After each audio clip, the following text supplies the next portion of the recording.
Grab a glass and lend an ear. Your favorite hosts are finally here. Raise a toast, get set to hear. Beverage babes are drawing near. Welcome to the Beverage Babes podcast, hosted by Blaze and Kerri. This is Kerri. And this is Blaze. Today we have, I made something special for us today. I made what I have, I wouldn't say every day, but almost every single day. And I got it from 7 Brew, which we've talked about a few times. But I learned how to make it at home. And it's a Harney & Sons loose leaf Paris flavored black tea. Exciting. I can't wait to try it. You always talk about it. Yeah, so when people ask me, what's a Paris tea? I tell them exactly what 7 Brew told me. And they say it was like kind of a floral black tea. And it is. But nowhere on the box does it say floral. It says it tastes like caramel, vanilla, and black currant. So take with that what you will. I loaded up with syrup, though. So I put, usually when I go to 7 Brew, I get pineapple and passion fruit syrup. But I just put passion fruit syrup in it at home, which is hard to find. I can only find it at Restaurant Depot, and it's gone within like a day or two of it being shelved. Yeah, you'll have to stock up next time. I do. Usually whenever I'm there, if they have it, I get a bottle because it's only like $5. It's way cheaper than anywhere else you're going to get to eat, but God bless Restaurant Depot. So yeah, this is our tea for the day. I brewed it last night, so it should be good, but I'm interested to see what you think about it. You might want to mix it a little bit too. Can't wait to try it. We have our cute little cups with our glass straws. Adorable. That's delicious. Isn't it? That is absolutely delicious. It tastes like... Very Florida. It is extremely floral. It is. And it's sweet, but it's not overwhelmingly sweet. No. And obviously we're having an iced tea, not a hot tea. Yeah. I don't do hot drinks at all. I don't think we've ever talked about that. I don't think we have. That'd be a fun debate, though. Hot or cold drinks. I think there's a trend for iced drinks, iced beverages lately, but people still like their hot drinks. I like both. I have to be in the mood. In Florida, it's kind of hard to do hot drinks for me at all. Like actually, a couple weeks ago when I was here, I had a 7-Eleven hot chocolate. Oh, and like I remember you having hot chocolate at some point. But it was cooler that day. It was like 60 degrees out. Burr. For 2 hours, and then it was 80. This is delicious. Yeah. I can see why you drink that. I like it. And I don't always... Usually if I do it in the morning, I usually brew it the night before and just like leave the tea in there, and then I put the whole cup in the fridge, and then I just add the syrup in the morning and ice. I like it. Yeah. It's delicious. But we also have, today, we have some Lay's baked potato chips. We're keeping on our Lay's kick 3 weeks in a row now. Well, after you mentioned, I have not had a baked Lay's in years. They're so good. We are not sponsored, full disclaimer, we're not sponsored by Lay's or Idaho potatoes, because we've only done potato chips, I think. I like potato chips. It is one of my weaknesses in life. I don't think I've ever eaten this many potato chips in my life. Well, we have to try something new, and I like potato chips, and I bought them. Have you had the chocolate dipped potato chips? I don't really like... That kind of mix and match? No, I don't. But I like chocolate-covered pretzels, so I can't really... I do. Chocolate-covered graham crackers are that's like... kind of s'more-like. That's right? more... Yeah, it's kind of s'more. Like, my mom used to get them from Starbucks back in the day. I don't really like anymore. chocolate-covered things that I don't feel like should be chocolate-covered. Like potato chips and like random... Like, I'm okay with the strawberry. I feel like a pretzel has been around for so long.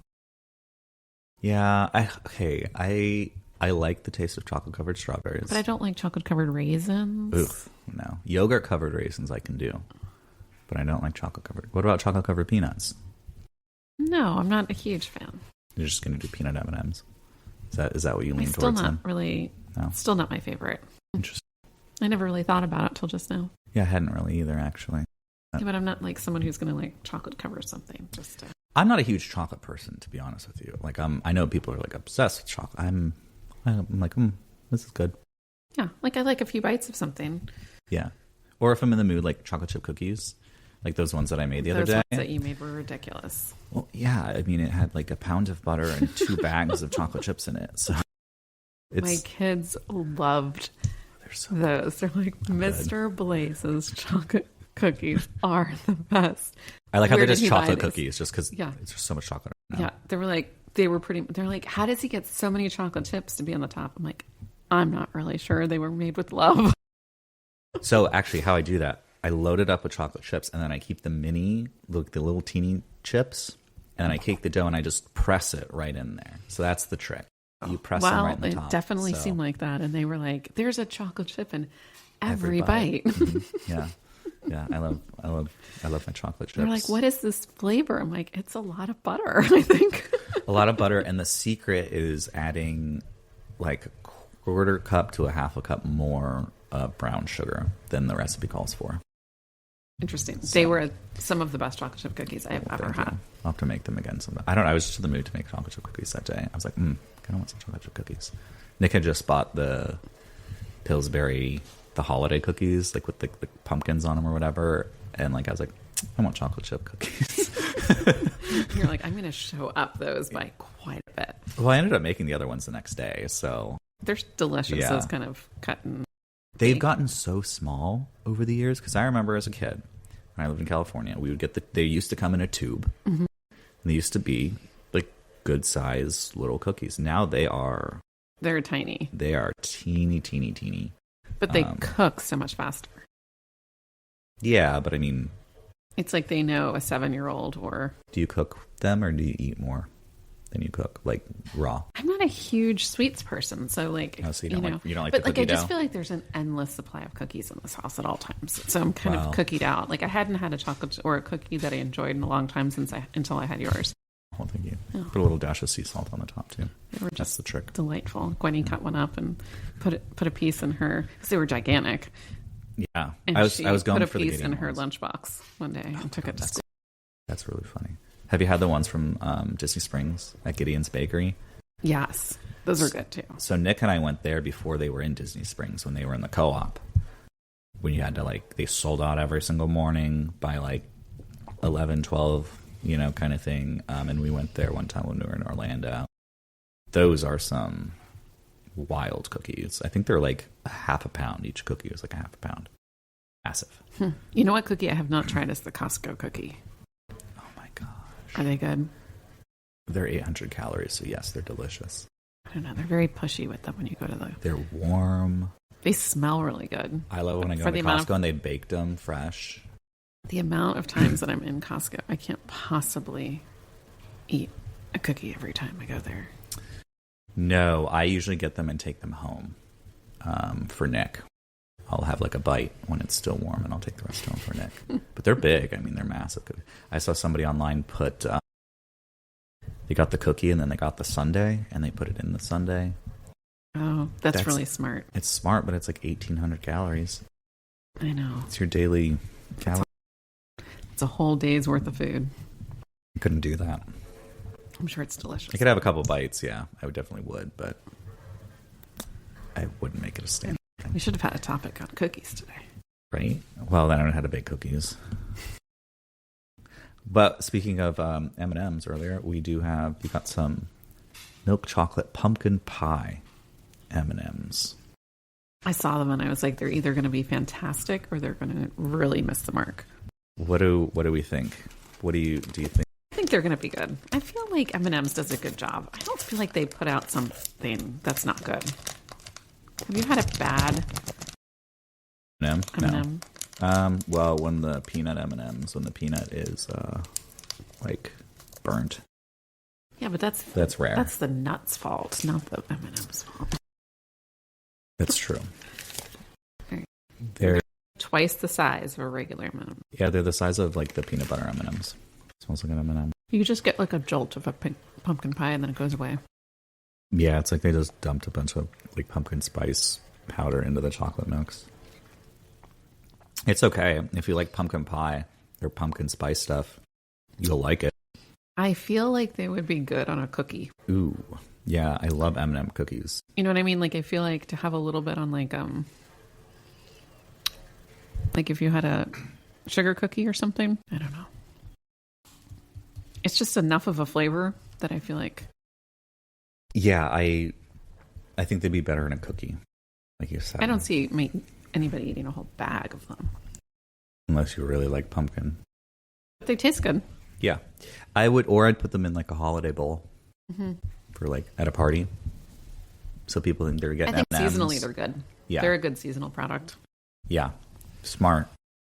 I mean, I like it. I like the packaging. I like that he's like a pumpkin. The M&M. Oh, the orange M&M. I didn't even notice that. Oh, that's what drew me in. Oh, that's funny. That's how it got my attention at the store. He also looks a little scared. Terrified that he's going to be eaten. I like how they just kind of play into that, though. No, I think it's good packaging. They're tasty. I think they did a good job. Yeah. For a seasonal product, it's not too much either. I always worry that they're going to overdo the pumpkin. Yeah, sometimes it's not good. Or they just put like some weird like pumpkin puree in it or something like that. That would be good for like a little Thanksgiving holiday treat. Yeah, or like make like little gift bags or like the loose candy and stuff in it. Just throw people off. I like them. Have you ever seen the people who put M&Ms and Skittles in the same bowl? No, but Gwenny did that the other day, and she's like, "Take one. You don't know which it's gonna be." and she specifically took out all of the red and green ones to really throw me off. Yeah. Oh my God, that'd be funny to do red and green Skittles and then red and green M&Ms for like Christmas. It was very funny because I really didn't know which one was which. Do you have a favorite color? I always eat the brown ones. Really? I like the blue ones. You like the blue ones? Mm. I'm told they taste better. I think they all taste the same. I just feel like brown is kind of like chocolate, and I feel like I wonder if they are, though. I wonder if they are all the same. M&M's created equal. I don't know. Have you had the I think it was they had a really weird M&M flavor one time. I forgot what it was, though. They used to have pretzel M&Ms. I don't know if they still make them. That's what I was thinking of. Those were decent. Those are good for travel, I will say. It's kind of like a snack meets a little bit of chocolate that you kind of need that little bit of jolt of candy or whatnot when you're traveling. The sugar jolt. And they're not overly sweet, so they're good for a plane ride, I feel like. They started serving those on flights. Oh my gosh, that would be fantastic. They had that right amount of crunch and saltiness. I don't know if they make those anymore, though. I haven't seen them in a long time. On my flight out to LA, speaking of airplane snacks, I got these. Well, one, I picked the bag up thinking it was like chips. It was chips, but it was apple crisp chips. Oh. And I didn't want to like put them back because like I feel like you're not allowed to do that. So I had to just take them and eat them. They were awful. They were really bad. Like, and then Nick saw them in the store the other day. He's like, "Oh, look, there's those chips. They're buy one, get one." I was like, "They're awful. Don't get them." Were they just like dehydrated chips? Yeah, they somehow still had their crunch, but then as soon as like it hits the saliva, it just becomes soggy. Oh. So I don't know. That's sad. It's not a potato chip. It's not a potato chip. It's not Idaho. No. You're becoming a chip lover. And it wasn't like Cheez-Its. Because on Delta now they serve sun chips, if you want sun chips. I either love sun chips or not like them. Garden salsa, the only good sun chip there is. I will agree that is the best one. And that's the ones they serve. Yeah. They still have the Biscoff cookies. I love a Biscoff cookie. Well, when you're in Delta Premium Comfort Plus, you get the Delta round cookies or the Biscoff round cookies that have the little cream in the middle. And those I just keep walking by and handing to them if you want them. It's really nice. I don't love the ones with the cream in the middle. I feel like they're good for more like accompanying your coffee. Yeah, but I like just the regular cocktail. Plain Biscoff cookie. Yeah, I do too. I used to buy them all the time when they were at Costco. They're really cheap at Costco. They're like $7 for a box of them. Wow. They pair really well with Cheez-Its as well. You think everything pairs well with Cheez-Its? Everything does pair well with Cheez-Its. Ginger ale at 30,000 feet.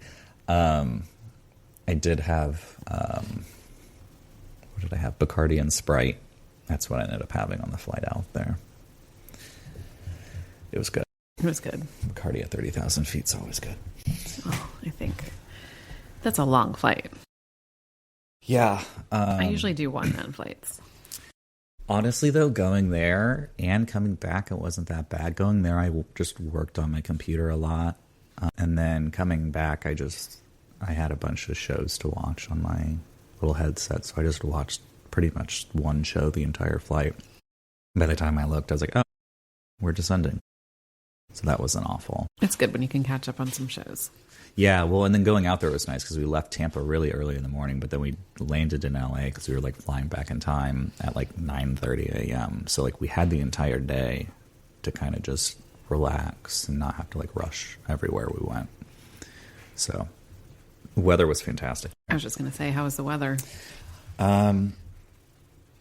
Beautiful. I mean, I know why people live in California.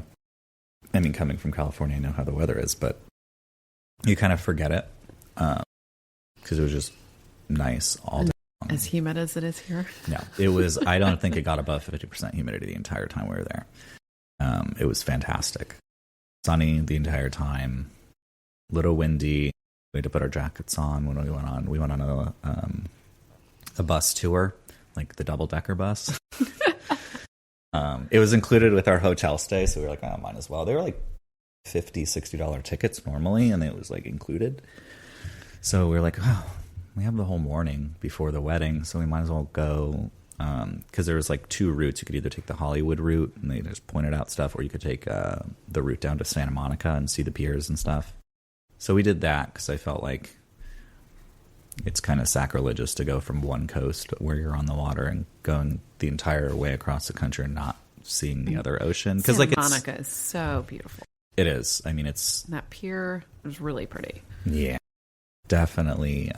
We got off at the end stop and kind of just walked the rest of the way. And then we walked up the main street and kind of just... We found somewhere to just get...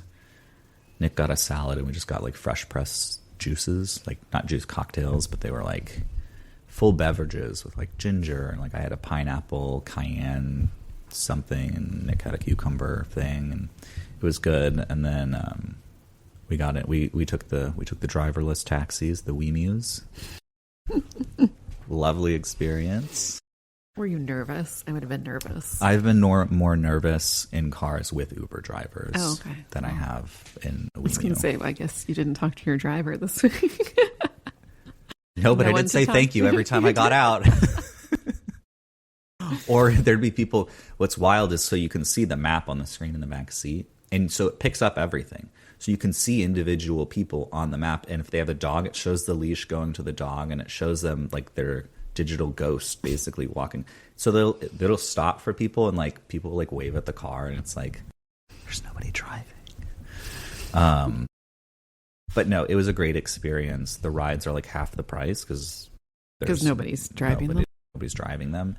I will say I think it only worked there because the drivers there in California, Nick and I both noticed this, are like notoriously non-aggressive.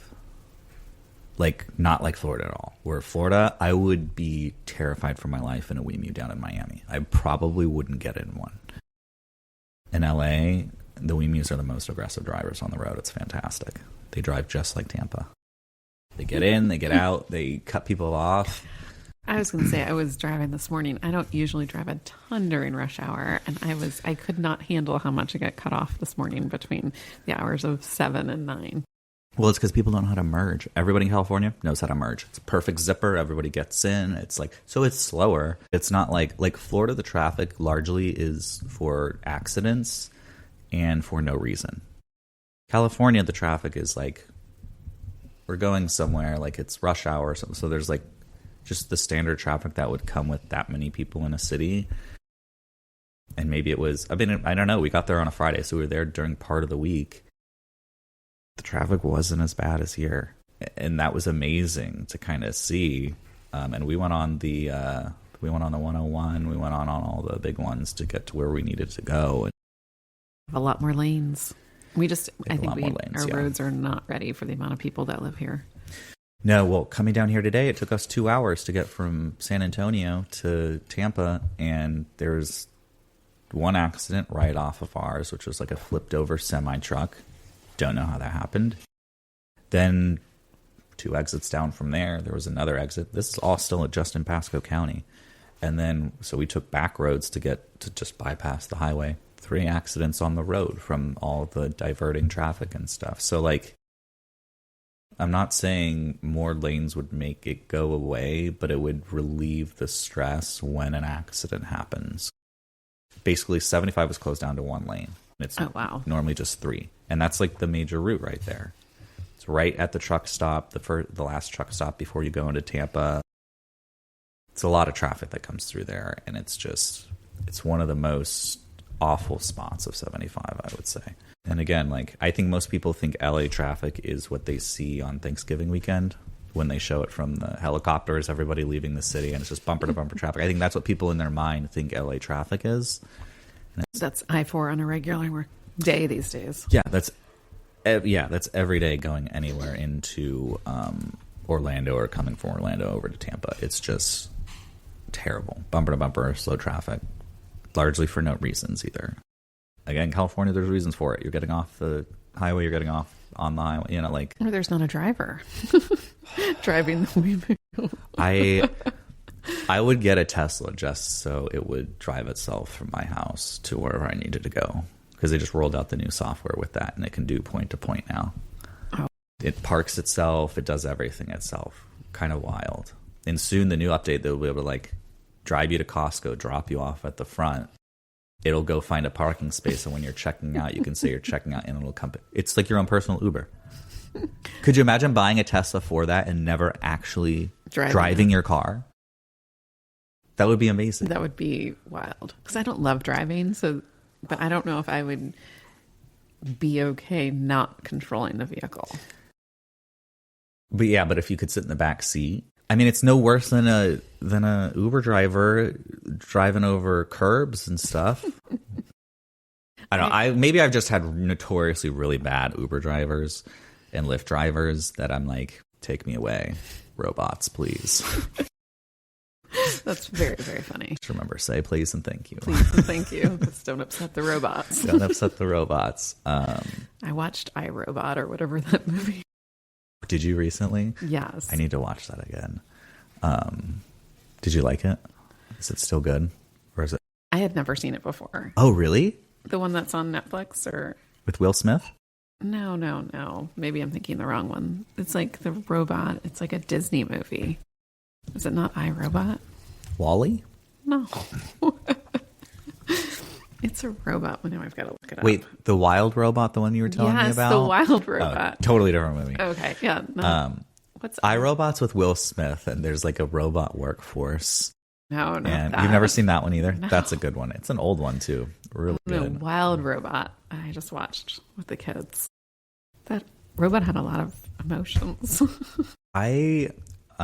Nick's nephew just read that book, or it's a whole series of books, I guess. And yeah, they liked it, but I was like, I watched the trailer. I was like, I can't watch this movie. I will cry. It's a major tearjerker. Yeah. My kids do not like a lot of emotional movies, so we tend to not be able to watch a lot of Disney movies because someone always dies. And I picked this robot thinking it won't be emotional. And I'm just, my daughter is sitting there sobbing, just sobbing. And she goes, I thought this wasn't going to be sad. Oh, goodness. We can't watch Toy Story. Yeah, no. They have too many feelings for the toys. What about Inside Out? Did you guys watch that one? Yeah, because I think that's more a reflection of their own emotions. So they seemed like they were better with that. Well, that one directly like places it for them. So they can really like, as a child, you can comprehend it a lot better. Like, why is it this way? And in that movie, they explain it like very easily. There's just too many mothers that die in the beginning of Disney movies or during the movie, or somebody dies. They don't like that. Their magic formula. Can't get any worse after Mama dies in the first 10 minutes. Little Nemo explains why they are the way they are. Yeah, some of those movies I can't. Very sad. So we watch a lot of is it cake? Good, safe. British Bake Off. Do you guys do that one?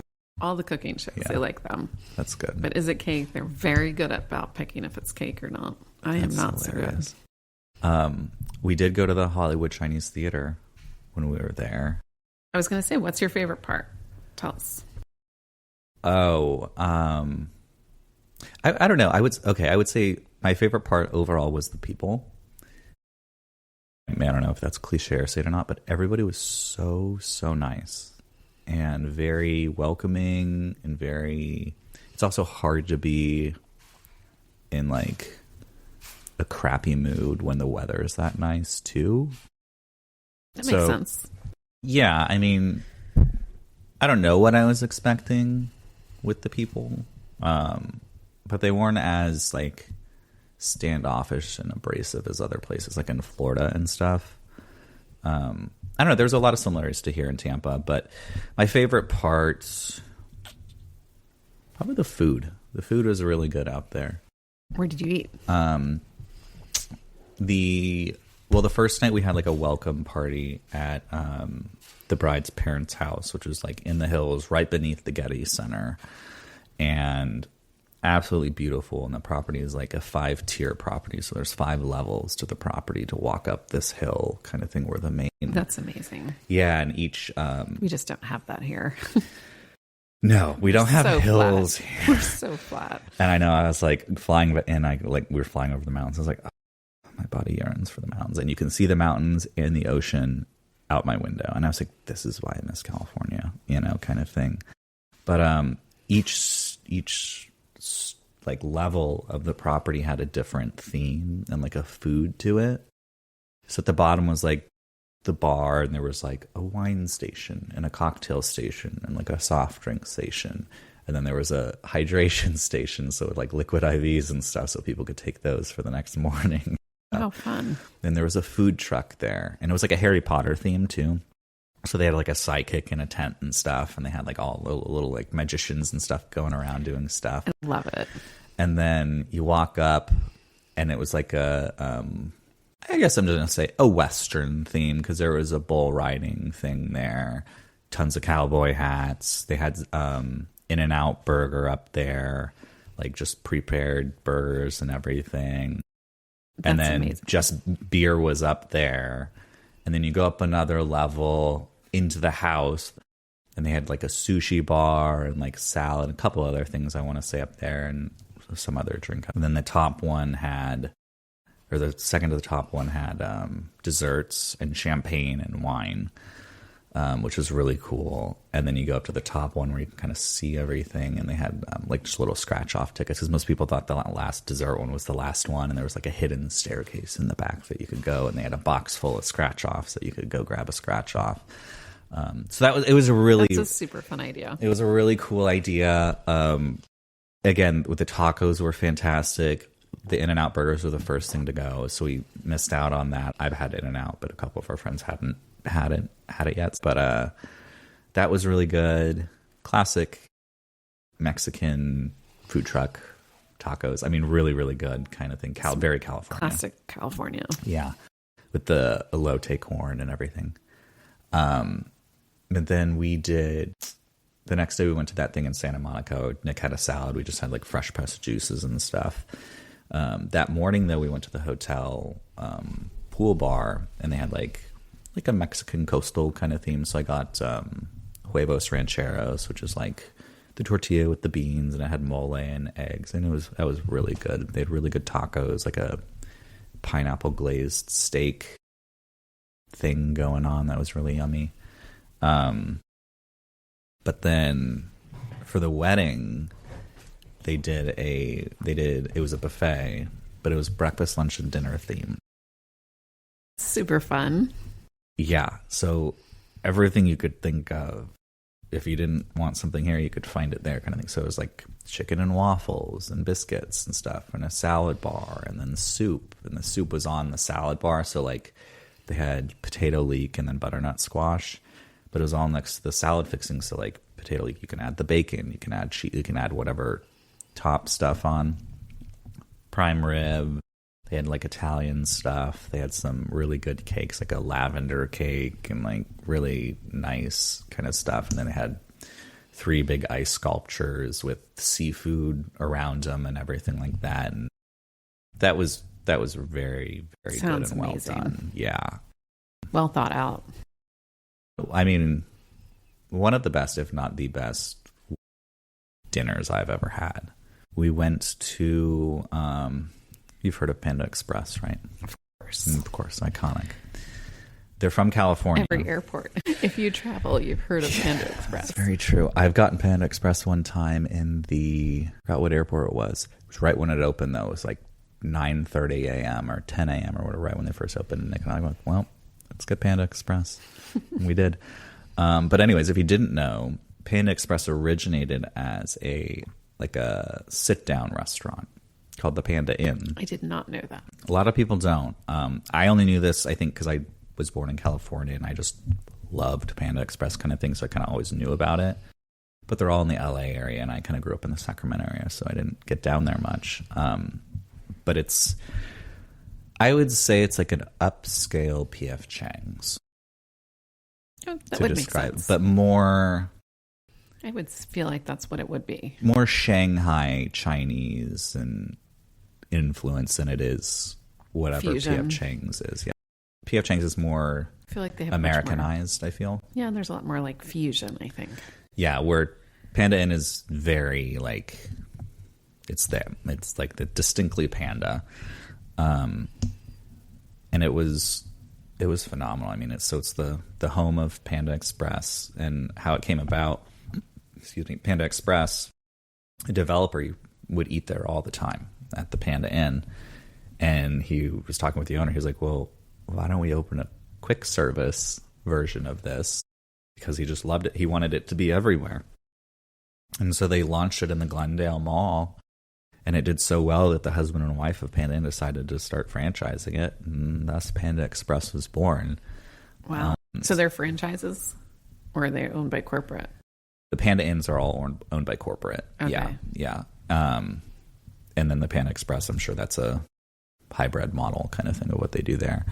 But the food was phenomenal. I had probably one of the best Mai Tais I've ever had. Yeah. And I know I sent you the picture of it too. I was very hesitant when it came out because it was a very dark float and it was a very colored base. But it was perfectly balanced. And they just use Asian liquors in it. I don't know exactly what ones it is, but Asian spirits in it. So it had its own distinct kind of taste, but it was very well balanced. We got dumplings, we got noodles, we got orange chicken. You had to try the orange chicken. You've got to see how the difference is. Eons better than anything at Panda Express. I mean, totally different. It's probably what Panda Express used to taste like when their original orange chicken came out. It's still good.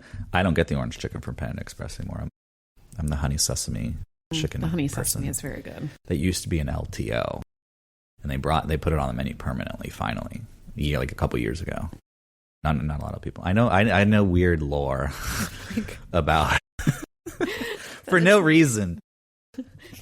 Very interesting information about Panda Express that you have in there. Yeah, so everybody's getting a crash course in Panda Express. But if you're in the LA area, it's 1,000% worth the trip to go to Panda Inn. Like if Even we ever go to LA Panda for Express enthusiast, as you are. Yeah, no, it is. I mean, Nick was like amazed. Nick had no idea about any of the lore behind it. And the service was incredible. I mean, they sat us where we wanted to sit by a window. We had to wait a couple minutes because somebody was sitting there, but like they sat us down there. They were very helpful. It was a really good time, and it wasn't. That's the other thing. Things weren't as expensive out there as I expected them to be. It's because Tampa prices are I feel very high, or maybe it's Florida. No, well, I don't know. I don't know, because everywhere you go in Florida, it's not all like that. I guess just speaking because we're from Tampa, I'll speak not for Tampa, but on that. The drink prices in California were probably 20% less than here. and the drink quality was about 50% better. Interesting. I feel in Florida or in Tampa specifically, they're chasing gimmicky stuff to make cocktails sell instead of doing the classics and doing the most basic things the absolute best they can do, because that's what California does. They respect the craft. They're not trying to do crazy stuff like, I don't know. It's just, that's one distinct thing I noticed, and I noticed it when I went to this place called the Capri Club in.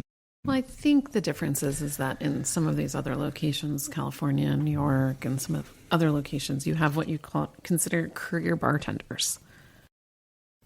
You have people that have been working and truly embraced being a bartender, and not just something to do in between gigs. Yeah, but I feel like there's enough.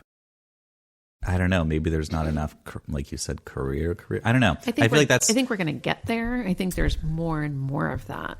Yeah, and I don't want to totally discredit those ones that are actually doing good things in Tampa Bay, because there is places that tons of are bars doing and restaurants that do incredible stuff.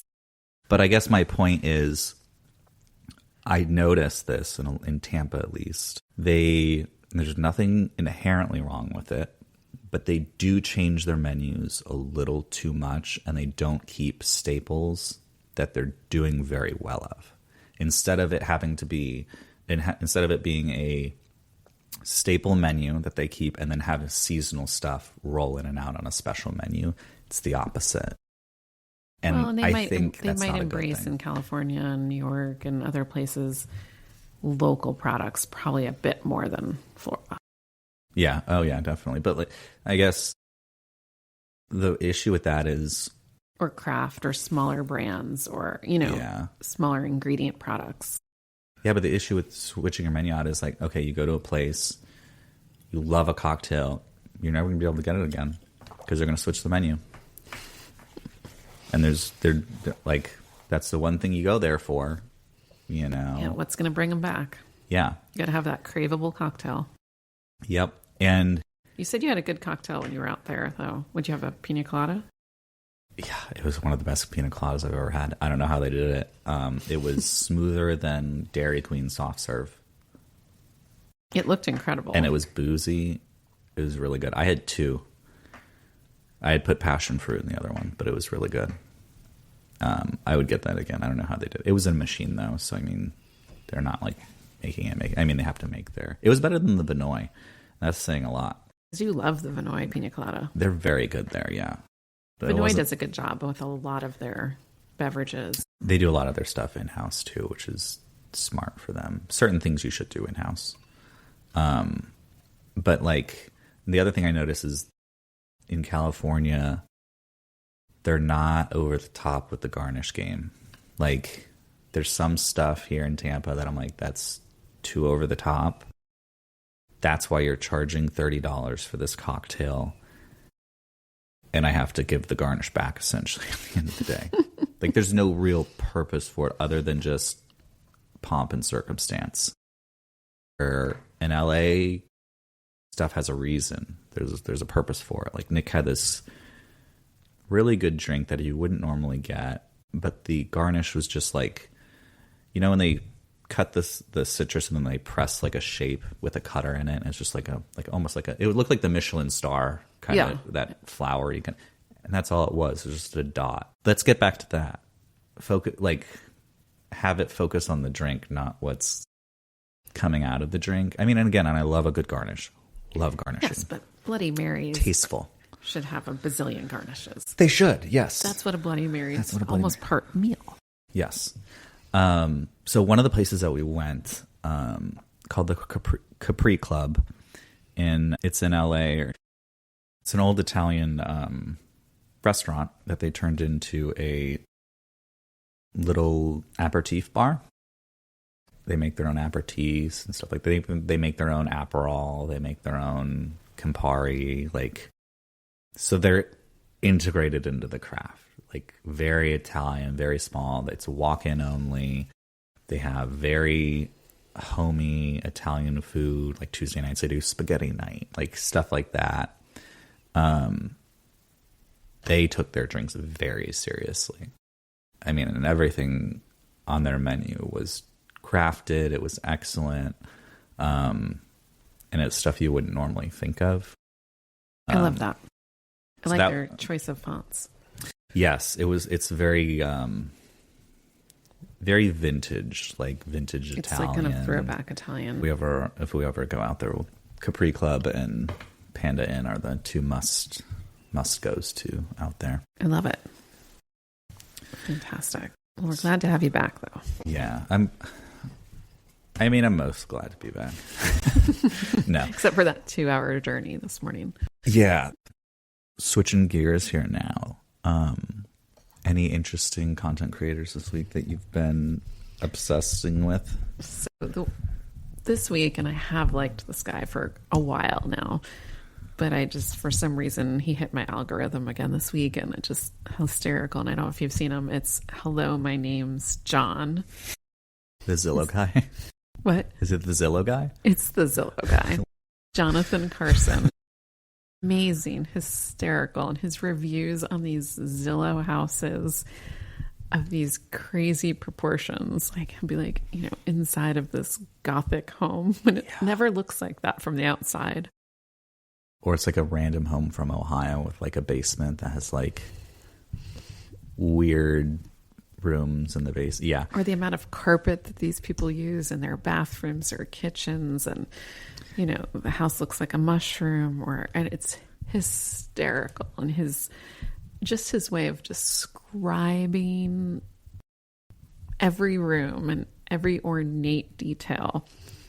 Just one room has he's like summer camp vibes because it has a stage in it. Oh God. Yeah. He'll pop into my algorithm every now and then. I love the Zillow, like that whole, what that's brought us content with, because I've spent my fair share looking at Zillow stuff, and some of the things I'm like, that was a decision that was made here for this. It's like somebody approved this decision in this home. I know. And there's just so much quirkiness, and you get to look into somebody's quirky, obscenely odd life and see a glimpse of how strange how they lived. Most people really are. Yeah. And I love it. There's so much seriousness and different things that you can watch on the internet. And I just really love a next level comical person that is not taking it seriously, but is putting a serious notation on it, because he takes it very seriously when he's judging these homes. He does. Is he a real estate agent? Actually, I don't know much about him. He's hysterical. Hello, my name's John. Check it out if you need something light to look at. Or if you just want to look at weird houses you can purchase on Zillow. If you want some couture homes. And sometimes he's talking about the price or whatever it is, and it's super, super hysterical. That's fantastic. Yeah. How about you? So I've been following this one guy for a while, and it's actually kind of how I keep up with what's going on. His name is Snack with Zach, and he actually has a podcast that I just started listening to. It's fantastic. It's called Beef Medium Podcast, and it's with him, and he brings other content creators on that are doing stuff in the food and beverage space. He does more of like the snack kind of stuff. He does beverages too every now and then, or like more like restaurants, things like that, or fast food. But he'll do like what's coming out next, like heads up, Dr. Pepper coconut cream is on the stores in this state kind of thing, stuff like that. So you kind of really see what's going to come and what's happening before it usually hits stores, or it's like what's here now, or it's been here a year ago, now they're rolling it out nationwide kind of thing. So it's just a really good place to if you like different snacks and trying different stuff, he's a really good person to follow. And the podcast is really good too. It's very interesting, going into the different branding and different guests he has on that are all in kind of the same space, different fields though. Yeah, I love that. It's good to listen to a whole bunch of different people. Yeah. We were talking out in LA. We were like, man, me and a couple of friends were like, we should start a podcast that is just going to people's weddings and rating the wedding. Like giving a full wedding review after. Things that were good, things that were bad. Giving it a rating. Oh my God. And then you're never invited to another wedding again. No, you just get invited to all the ones that think they're going to be better. That'd be so funny. Good way to get out and see the world and see how people love each other. Love brings everyone together. Oh my gosh. But yeah, one of those good wholesome creators. Can you imagine judging everyone's happiest day of their life? It'd be hysterical. And being brutal? Yeah, I could. Yeah. That'd be fun. Like, ooh, that DJ. Seems like a Craigslist find to me. Maybe they got a discount. I'm always so focused on the people. I'd be like, ooh, I don't think the bride's mom likes the groom. Look at the look in her face. Yeah, I'd be like, oh, Susan's not having a fun time. You can always tell how the bride's mom feels about something by looking at her as they're coming down the aisle. Oh, definitely. Everyone's looking at the bride and looking at the bride's parents. Yup. I've almost cruised through my entire tea that you brought me. It's really good. Delicious. I have to hold myself back because otherwise I used to be really bad at just wolfing down drinks when I would have them. I could do a big 24 ounce big I'm drinking gulp. This as if it's water, but it's not. That I have so to good. Pace myself on these because otherwise I'll do it. There's good caffeine in it too. It's I've already. I didn't realize how much caffeine was in tea. There's quite a bit. Doesn't it metabolize quicker than coffee caffeine or something? I don't know. Somebody told me that. Who knows if it's true? I don't know a lot about tea. Oh, speaking of beverages, one of the interesting beverages that we saw when we were out there, we didn't get one, but when we were walking around the West Beverly Hills, we were staying for food and stuff. We walked by and this was cute brick building block, and I was like, oh, I saw the green plus sign. I was like, oh, let's just swing by there, see what they have, kind of thing. One of the dispensaries, because I like seeing the different beverages they have. Pabst, Blue Ribbon, has their own edible drink. Really? Yeah. Seltzers, 2 different versions of it too, a hard seltzer, and then one was soda or something like that. I guess my point is they were the last company I would expect to start hopping into that game. I would agree. And they clearly seriously thought about that. They have a whole display, everything. Yeah. Interesting. Yeah. So I was hey, good for them. Because isn't Pabst a Pennsylvania company? I don't know. I don't know. I'd have to look that up. They'll be. Those cans are pretty though. Yeah, no. Ring around the bottom. Mm-hmm. Well, these are the seltzers, and they had sodas too. They kept their very traditional look, which sometimes I I admire don't do about that. branding. Yeah, well, if you have a good brand, which with that blue ribbon, brand, that's very recognizable, trusted. I think a lot of times for the branding, it's about a trust. Yeah, and I haven't seen any other beverage company do stuff like that. I mean, the latest Jack Daniels and Coca-Cola. I mean, that's kind of the last kind of big weird brand beverage thing that I've noticed, I guess. I don't know. I haven't looked at a lot of the RTDs lately. Mostly because I don't you don't really necessarily love a premixed drink like that. There's this one that Nick and I got. They're in these little teeny cans. They're this big, but they have White Russians, which are really I know what you're talking about. Those are good. Yeah, they have Mai Tais. They do a good job though. But they're full-fledged cocktails. I think they're 15 or 18% or something. They're high because it's legit. You can't buy that at a grocery store. No. And they only come in 4 packs or 2 or something. But they have a lot of different ones. I think we were at Total Wine and they only had a couple.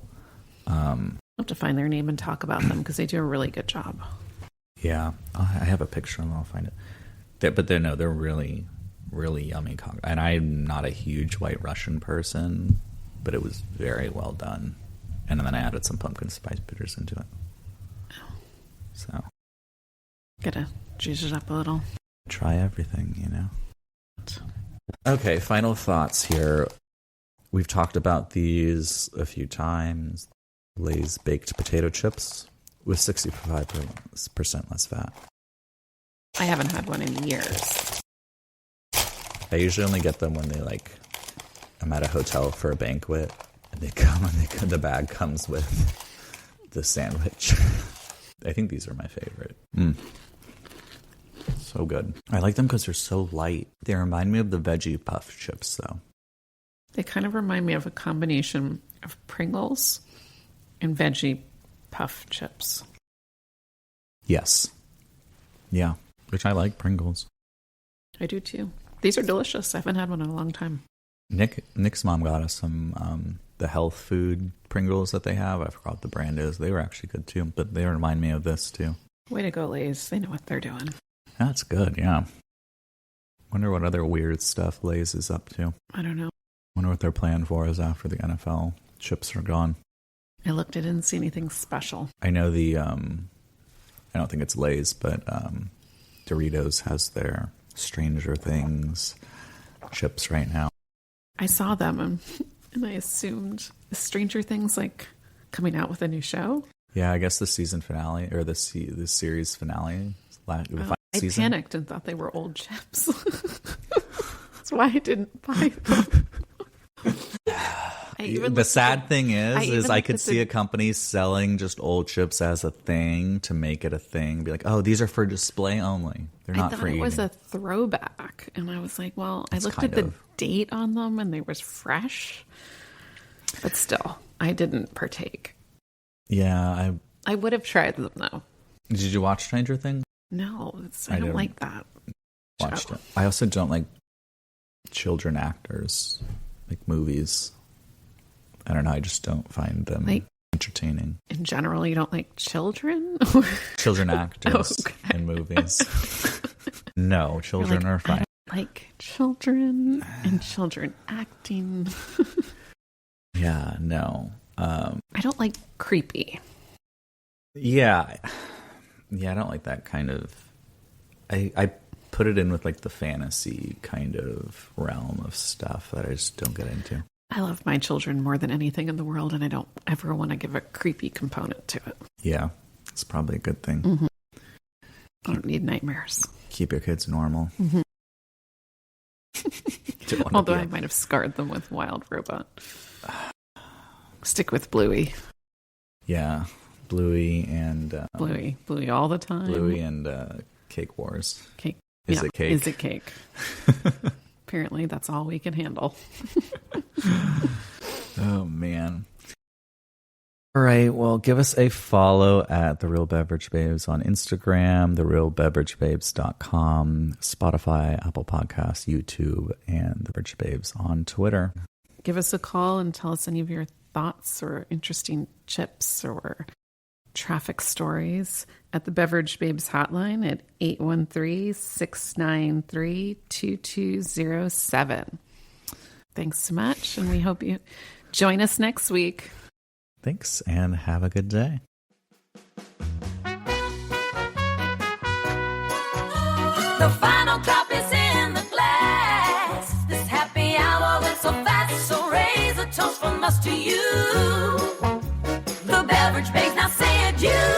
Make sure to leave your confessions with the Beverage Babes hotline. That number is area code 813-693-2207. And be sure to follow us wherever you listen to your podcast. You can find us on social media, The Real Beverage Babes on social media, and on X at Beverage Babes. The Beverage Babes on